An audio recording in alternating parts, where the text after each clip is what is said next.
Freddie here from Points Panda, here to do an exciting new video of my experience flying from Mexico City to Atlanta in first class with my dog in the middle of the COVID-19 pandemic. If you like this video, don't forget to give it a thumbs up.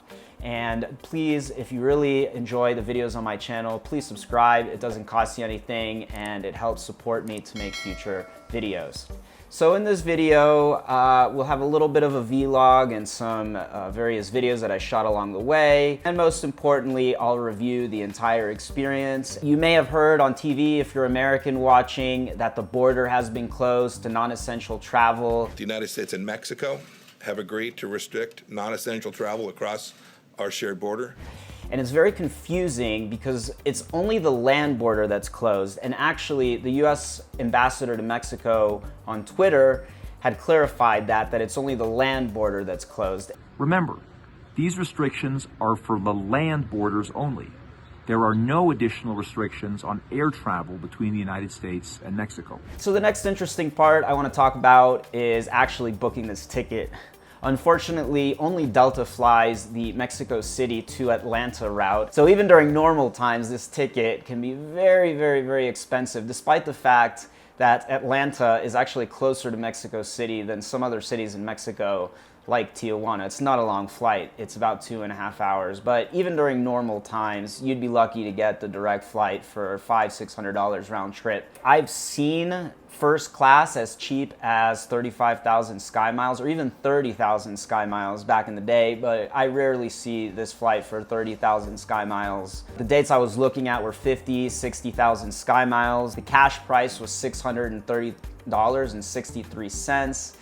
So once you took in the $75 copay, you're looking at about 1.1 cent per sky mile, which, you know, if you look at the points guide, 1 mile at a time, they would say that's kind of an average redemption, that sky miles are only really worth 1.2, 1.3 cents each. And so at this point, you might be asking, why fly first class with everything so reduced, right? Really one main reason I had to fly first class. So the difference between basic economy and first class was only about $100 anyways, which was less than what the $125 I would have paid for an overweight bag. That was the main reason. The secondary reason is I was just flying with the dog. I knew Delta at the time I was flying was only booking first class at 50% capacity, guaranteeing me a row to myself.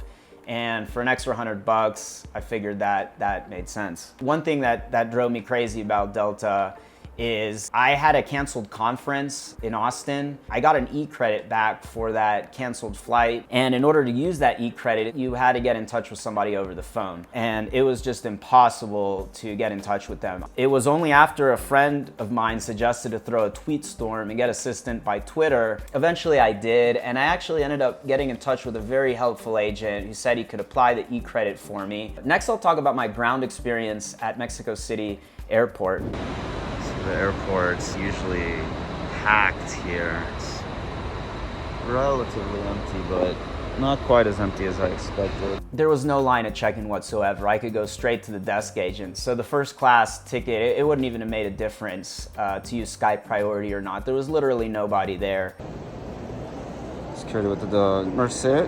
There were some extra security measures due to COVID at the Mexico City airport. They had me scan a QR code before security that basically just asked, you know, if I have any COVID or flu symptoms at all. And they took my temperature as well. And then I was on my way. And once I got through security, I found that the Aeromexico lounge was closed. Luckily, with my priority pass, it turns out the Aeromar lounge was open. So here in this little lounge, it's not really much.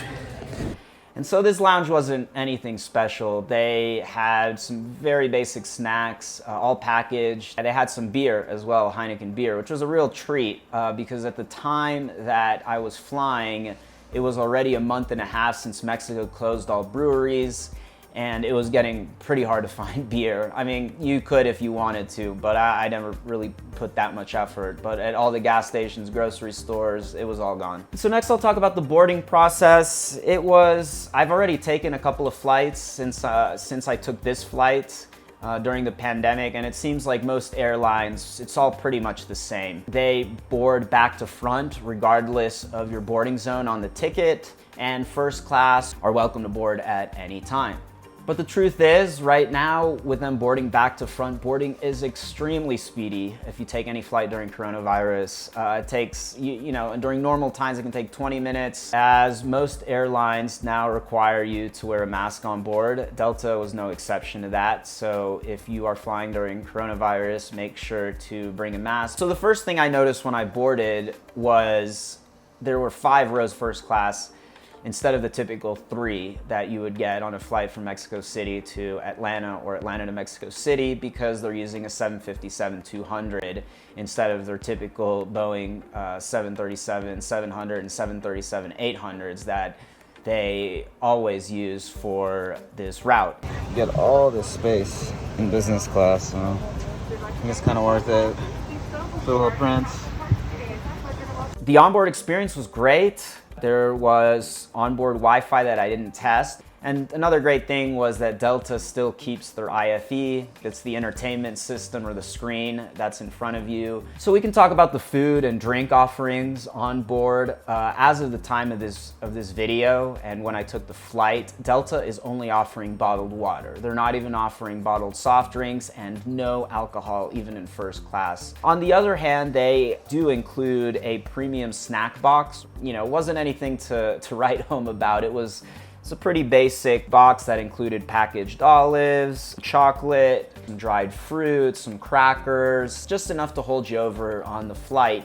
My favorite part about the flight was the Delta flight attendant, who was extremely friendly and let me smudge a little bit of the rules, as you're not really supposed to take the dog out of the crate, but since he was very well behaved, she didn't mind, so I got to have the dog on my lap.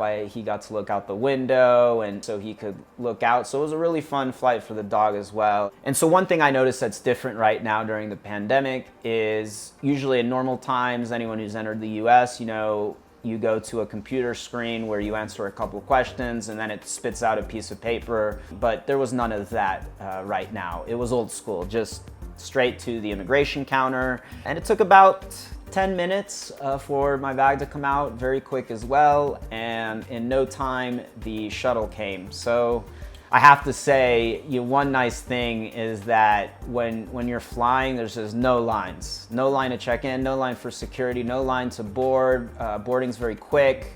Then getting off the plane is very quick. Immigration is quick. Getting your bag is quick. The shuttle is quick. Everything moves very, very fast.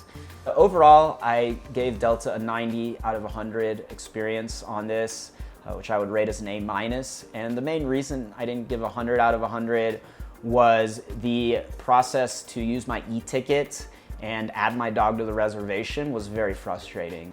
So I guess just some final thought. Is it worth it or not to book first or business class during the pandemic? I would say probably not. Even if you get a basic economy ticket, you'll be able to get quick service at the airport because nobody's there. And on top of that, they're blocking middle seats in Delta. So I would say specifically for Delta, it's really probably not worth it. But I had a special situation. Baggage allowance is still an important thing. Don't forget, with first class, you get an extra carry-on and you get 2 bags up to 70 pounds. And that's pretty standard across all airlines. Once again, this is Freddie from Points Panda. Thanks so much for watching the entire video.